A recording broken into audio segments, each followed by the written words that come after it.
Acid Trip Report. Probably M-Bomb though. Yo, what's up? It's someone that's no one, and welcome back to today's report. Today's report was sent in by Andres M, where he had an unknown tab that's suspected to be M-Bomb, with cannabis and alcohol. And here's the full report details. Alright, another acid report. Another fake acid report, that is. We got a couple of these where we covered a trip of an unknown tab that turned out to be an M-Bomb type substance. It's typically distinguished by a chemical metallic taste and sometimes the tone of the trip.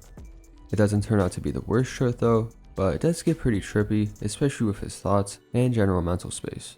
You'll just see. I'm sure you'll enjoy this one, so without further ado, let's dive right into this.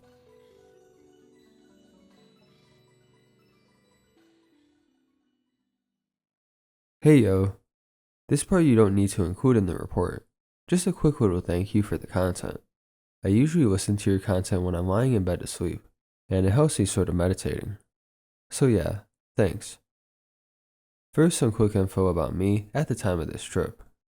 It was winter break at the film school I went to, and me and my two friends, who I'm going to call John and Vincent, were planning on tripping first thing after leaving the school hotel that afternoon.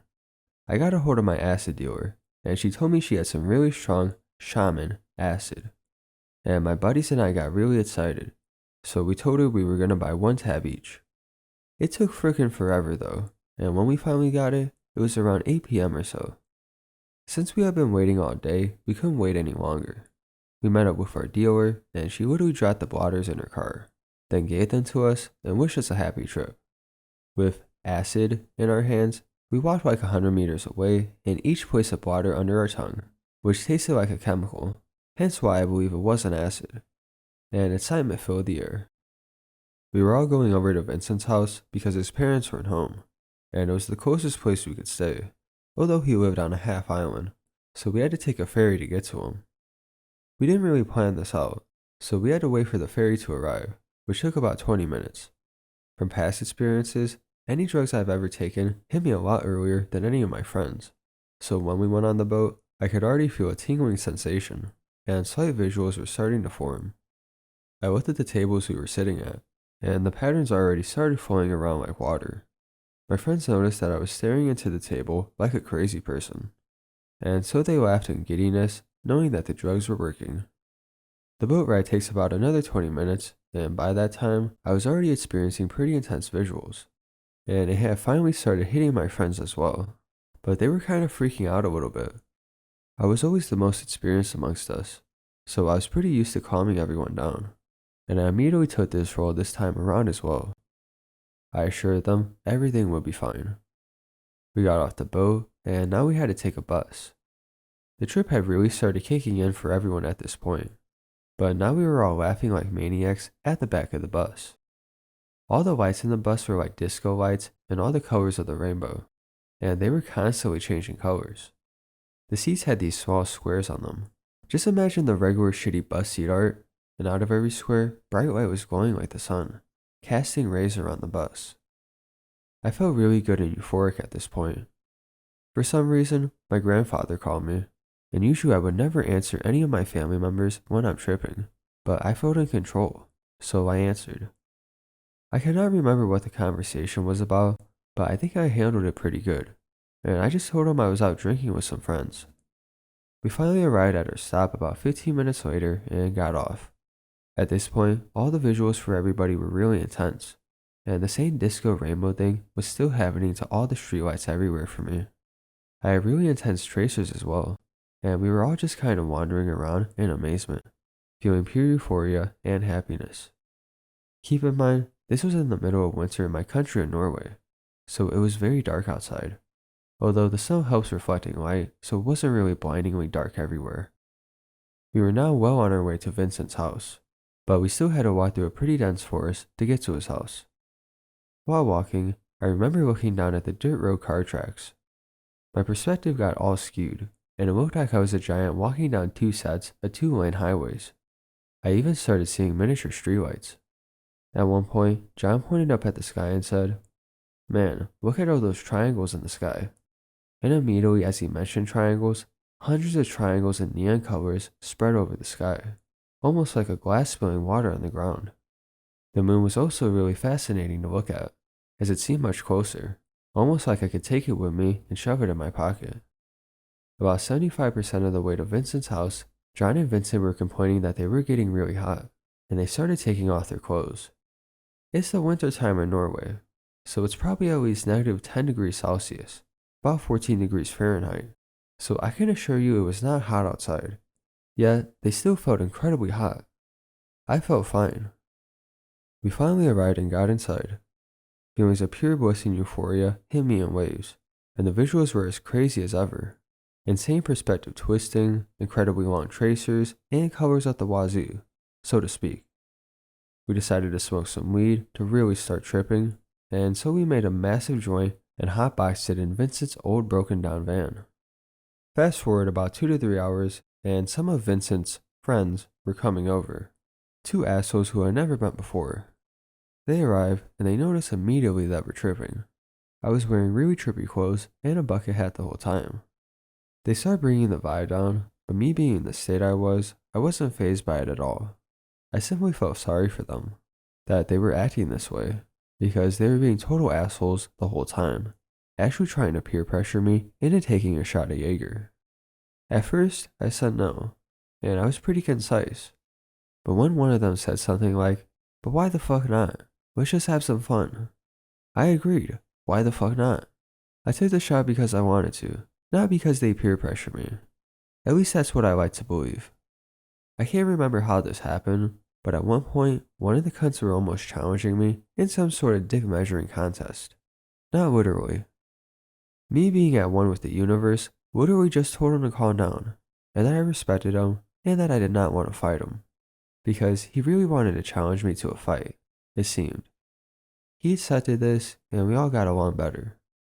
At this point, it was only really me and him talking, and everyone else was just listening intently. They told us they were wasting our life doing drugs. Then they were on their way to some house party, literally doing drugs. Alcohol, which, if I remember correctly, seemed to be one of the dick measuring points he made earlier. Finally, they left, and the old vibe came back. It's funny because it's almost as if I could see their bad auras when they were there, as if I saw right through their fakeness and straight into their consciousness. We rolled up another fatty and hotboxed this one as well. From this point on, I don't remember much up to a certain point, and this is where things started to get really trippy.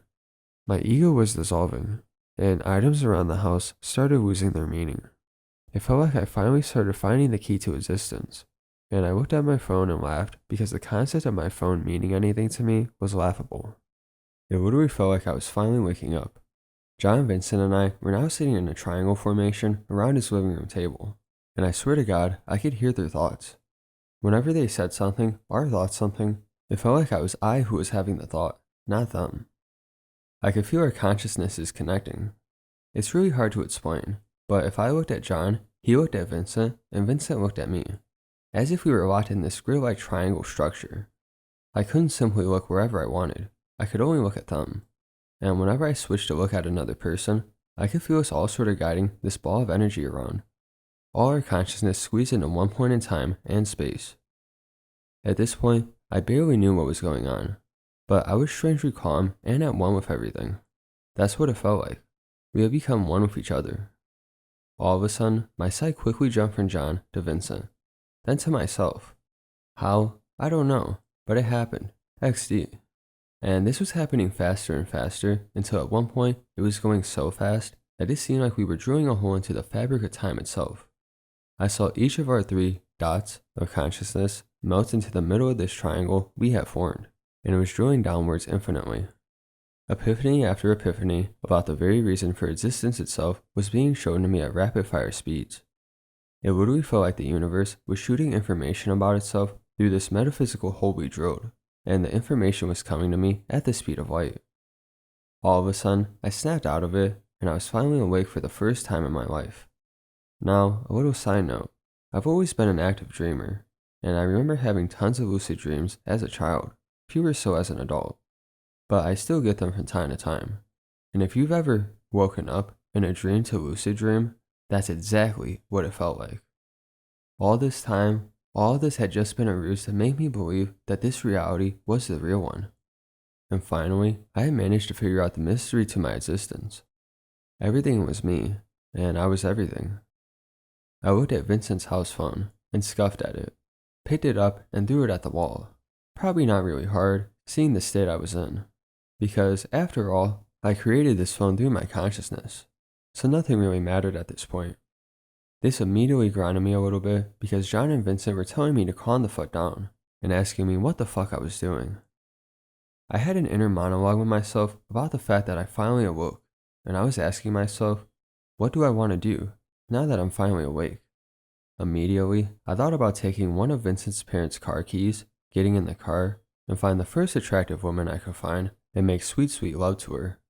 Thank God I still had a little toe still grounded because I did manage to tell myself that I did do acid to come to this revelation. So maybe I should wait and see tomorrow. If I'm still the master of this universe, I will do it then. Side note, I've only ever driven a car once before this, so good thing I had a slither of sanity left. Also, imagine some tripping dude who never drove a car before stop beside you on the sidewalk and begging you to come to his car so you could have sex. Yeah, I'm pretty happy I never acted on it. I was, however, still convinced that John and Vincent were just other versions of me. John was lying on the couch just enjoying his trip, and seeing as I was him and he was me, I decided that in order to test this, I would obviously just vanish right into him if I went over and lied on top of him. Surprise, surprise, when I went over and lay with my back on him, we collided, and he jumped up laughing, asking me what the heck I was doing. I also had insane closed-eye visuals.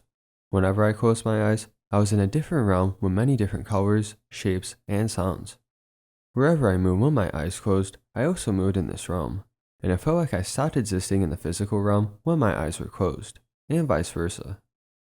I decided it would be a good idea to get some speed, dive, and then close my eyes mid-air so that I could fly really fast in the other realm. I ended up not doing it, just in case I didn't disappear from the actual world.